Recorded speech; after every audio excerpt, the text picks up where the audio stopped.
Assalamualaikum warahmatullahi wabarakatuh. Saya Aziza Nur Maulidia dengan NIM 21020200007. Di sini saya ingin sedikit menjabarkan mengenai eksistensi teknologi informasi kini dan esok.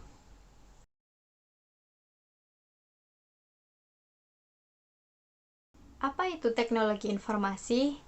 Jadi, teknologi informasi adalah teknologi yang memiliki fungsi untuk memperoleh, memproses data, menyusun, menyimpan, dan mengubah data dengan aneka cara sehingga didapatkan informasi yang bermanfaat serta berkualitas.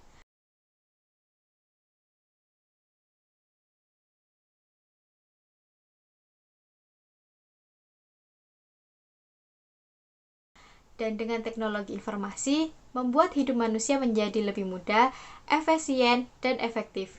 Contohnya, pada saat masa pandemi COVID-19, kita semua harus terpaksa nih untuk mengurangi intensitas pertemuan dengan orang lain.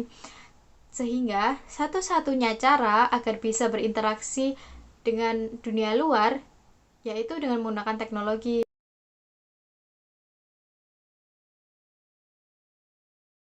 Teknologi informasi memiliki peran yang sangat penting bagi kehidupan manusia yang beragam, mulai dari bidang pendidikan, pemerintah, perekonomian, perdagangan, dan lain sebagainya.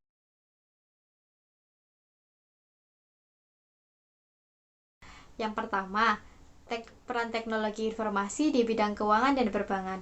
Perannya adalah menunjang dalam keberhasilan kegiatan operasional lembaga keuangan dalam hal sistem informasi yang handal untuk mempermudah nasabah dalam mengakses layanan yang disediakan oleh lembaga keuangan tersebut. Contohnya, m-banking. Hampir semua orang yang memiliki smartphone sekarang ini, teknologi mobile banking memungkinkan kita untuk melakukan transaksi melalui telepon seluler secara cepat dan efisien.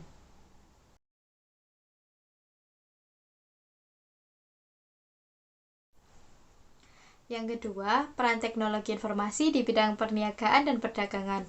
Peran dalam bidang ini bisa kita lihat terkait dengan e-commerce, karena e-commerce akan menjadi pilihan yang sangat menarik bagi sebuah organisasi atau perusahaan karena memiliki banyak manfaat, yaitu memperoleh pembeli lintas wilayah, menghemat waktu, mengurangi biaya operasional, mempersingkat waktu produksi, dan juga mempermudah pembayaran karena bisa dilakukan secara online.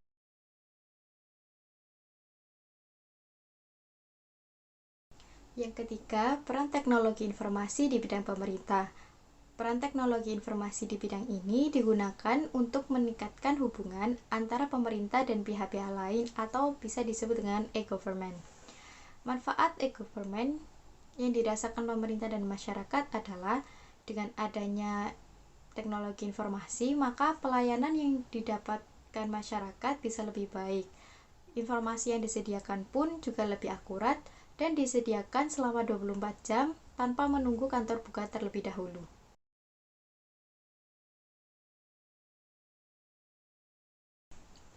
Yang keempat, peran teknologi informasi di bidang transportasi.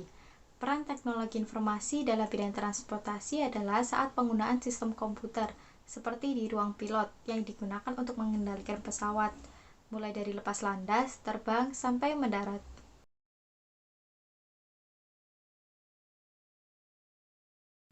Yang kelima, peran teknologi informasi di bidang pendidikan.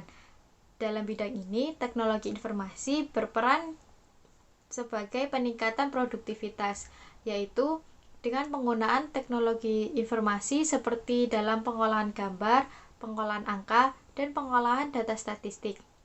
Kemudian, media pembelajaran, yaitu dengan penggunaan e-learning berupa pembelajaran jarak jauh dengan menggunakan kecanggihan teknologi informasi. Selanjutnya, manajemen pendidikan, yaitu dengan sistem pendaftaran yang sudah secara online, mulai sistem pembayaran, dan juga sistem registrasi. Yang keenam, peran teknologi informasi di bidang militer dimanfaatkan untuk membantu dalam membuat akses ketika keadaan genting, seperti mempermudah dalam melakukan navigasi pada kapal selam, mengendalikan pesawat luar angkasa tanpa atau dengan dikemudi.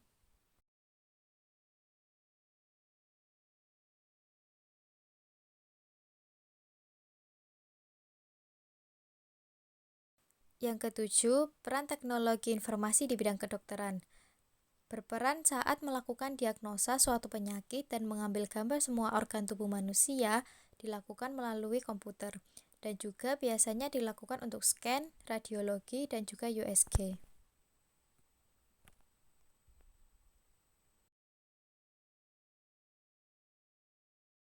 Yang kedelapan, peran teknologi di bidang teknik dan pengetahuan. Teknologi informasi dalam bidang teknik dan pengetahuan dapat digunakan untuk mempelajari struktur tanah, cuaca, dan angin.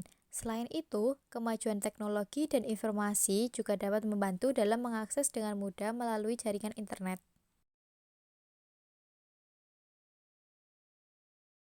Yang terakhir, peran teknologi informasi di bidang kriminal, yaitu untuk menyelesaikan permasalahan dalam hal mendeteksi terkait dengan pelanggaran lalu lintas serta sidik jari, dan juga bermanfaat untuk membantu melacak kejahatan cybercrime.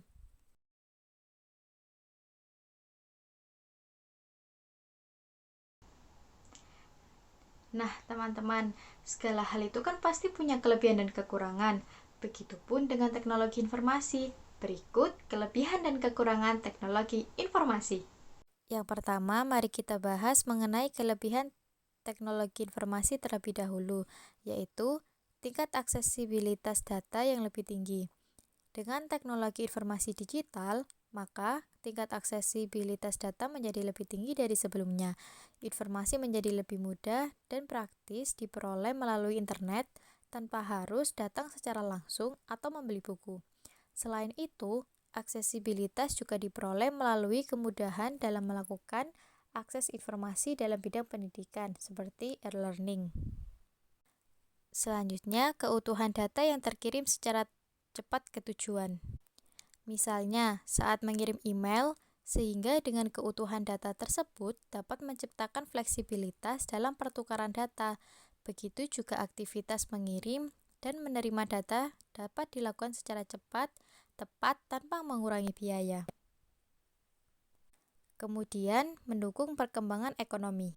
Perkembangan teknologi informasi digital dapat mendukung perkembangan ekonomi dengan menciptakan lapangan kerja yang baru bagi masyarakat, sehingga dapat mengurangi jumlah pengangguran suatu negara. Lapangan kerja yang dihasilkan dari perkembangan teknologi informasi seperti profesi yang berkaitan dengan desainer grafis, programmer, data science, desainer aplikasi, data science, hingga influencer media sosial. Selain itu, teknologi informasi digital dapat mendukung perkembangan ekonomi dengan menciptakan lapangan kerja yang baru bagi masyarakat, sehingga dapat mengurangi jumlah pengangguran suatu negara. Selanjutnya, kekurangan dari teknologi informasi. Yang pertama, kejahatan internet. Perkembangan teknologi informasi digital juga disertai dengan munculnya kejahatan internet, atau sering disebut dengan istilah cybercrime. Cybercrime ini meliputi terorisme, manipulasi data, kebencian, kebocoran data pribadi, peretasan akses yang berujung pada tindakan penipuan atau pembobolan rekening bank. Yang kedua, kompleksitas penggunaan teknologi informasi. Kelebihan kemajuan teknologi informasi adalah lebih fleksibel dan praktis. Namun, untuk menghasilkan sistem ini memiliki kompleksitas yang tinggi. Yang ketiga, kesalahan digitalisasi. Kesalahan digitalisasi berkaitan dengan data yang didapatkan kadang kurang akurat. Yang terakhir, ketergantungan. Perkembangan teknologi informasi juga dapat menimbulkan ketergantungan yang besar pada user penggunanya. Sebagai contoh, ketergantungan permainan game atau jejaring sosial, sehingga hal ini menyebabkan munculnya berbagai penyakit dan juga terpisahnya dengan kehidupan sosial seseorang.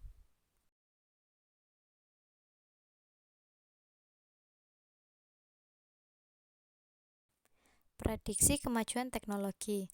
Yang pertama, teknologi penyimpanan data. Menurut laporan, diperkirakan 90% orang di dunia akan mendapat akses ke penyimpanan data gratis dan tak terbatas yang didukung sepenuhnya oleh iklan. Sebenarnya, gelagat ini sudah terlihat dalam beberapa tahun terakhir.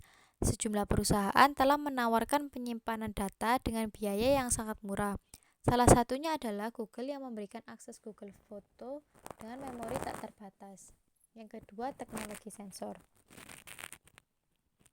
Menurut laporan, setidaknya ada 1 triliun sensor yang terhubung dengan internet pada awal 2022.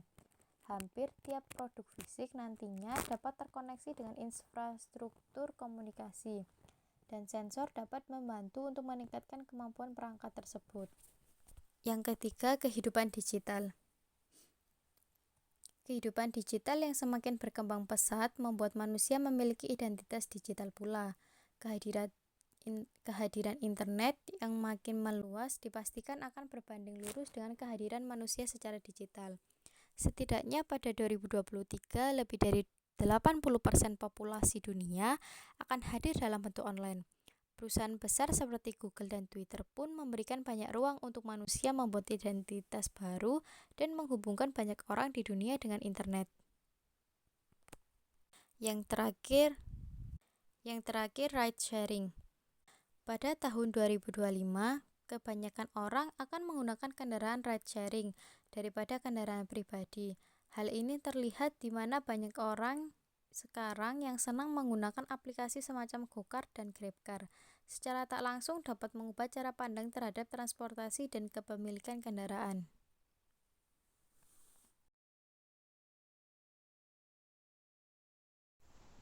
Sekian video penjelasan dari saya. Terima kasih sudah menonton. Wassalamualaikum warahmatullahi wabarakatuh.